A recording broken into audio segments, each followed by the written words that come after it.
Дараагийн мэдээг танилцуулъя.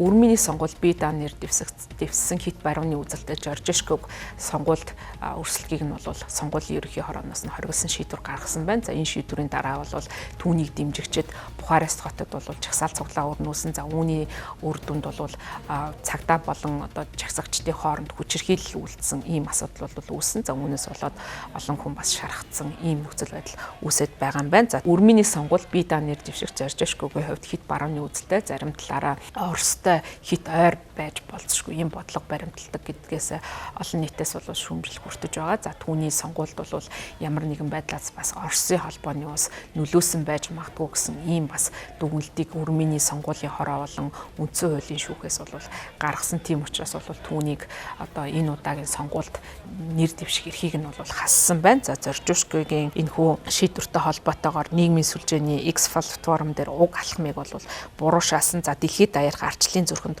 шууд цохилт боллоо гэж нэр дэвшигчийн зүгээс бол үзэж байгаа юм байна. За одоо Европ бол дарангуул давцсан, өрмийн ч гэсэн дарангууллын доор орлоо. Тэгэхээр уг шийдвэрийг бол нэр дэвшигч Жоржишко дав залтнаа гэдгийг мэдэгдэж байгаа. За ер нь бол сонгуулийн ерөнхий хороо хэдийгээр яагаад энэ одоо нэр дэвшигчийг сонгуулийн өрсөлдөөнөөс хассан тухай шийдвэрээ дэлгэрэнгүй тайлбарлаагүй боловч одоо ажиглагч шинжээчд үзэж байгаагаар бол Оросын холбооны сонгуульд одоо шууд бус байдлаар нөлөөсөнтэй холбоотой гэж үзэж байгаа юм байна. За нийслэл Бухарест хотын гудамжинд Жоржишког дэмжигч олон зуун хүн болвол жагссан байна. Ингээд хэд бол сонгуулийн хорооны байрлал хүчээр нэвтрхийг оролдож Ням гаргийн орой бол хаалтуудыг эвдэн нэвтэрсэн. Дараа нь бол цагдаа нар нулимс асгаруулагч хий ашигласан.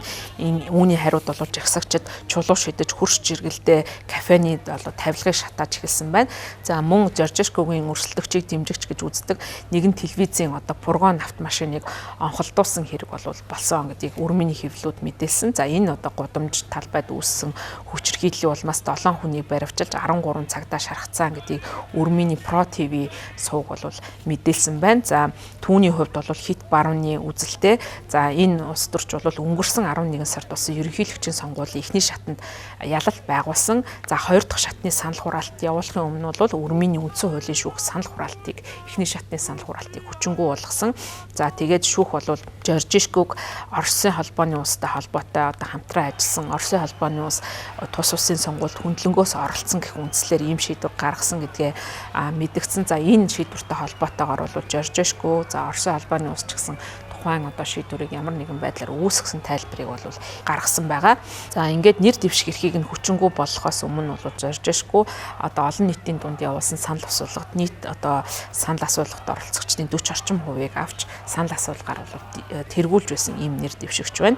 За түүний хувьд бол одоогоор хэд хэдэн ийм хууль зүйн асуудалтай тулгарч байгаа юм байна. За Оросын холбооны улстай ойр дотн харилцаа гэж буруутгахаас гадна сонгуулийн кампанит ажлынхаа санхүүжилттэй холбоотой худал мэдээлэл өгсөн. За мөн үндсэн хуулийн тогтолцооны эсрэг үйл ажиллагаа явуулах орлогыг бол өгшүүлсэн. За мөн фашист арьс өнгөөр ялгуурлан гадуурхах, за харийн гадныхныг үзэн ядах ийм байгууллагыг санаачилсан байгуулсан. За ийм бүлэглэлд ямар нэгэн хэлбэрээр илсэн дэмжсэн зэрэг ийм хууль зүйн үндслэр бол түүнийг буруутгаж байгаа юм байна. За түүний хувьд бол нэлээд ийм анхаарал татсан байр суурийг бол илэрхийлдэг. Ер нь бол Европын холбооны орнууд Украиныг дэмжсэн байр суурьтай байдаг бол Европын холбооны нэг гишүүн улс болох Өрмөний хувьд бол Украинд тусламж илгээх шаардлагагүй гэж Жоржишко бол үзэж байгаа юм байна. За мөн Америкийн нэгдсэн улсын ерөнхийлөгч Дональд Трампыг бол улаар нь дэмждэг гэдгээ бол ил тод мэдгдсэн.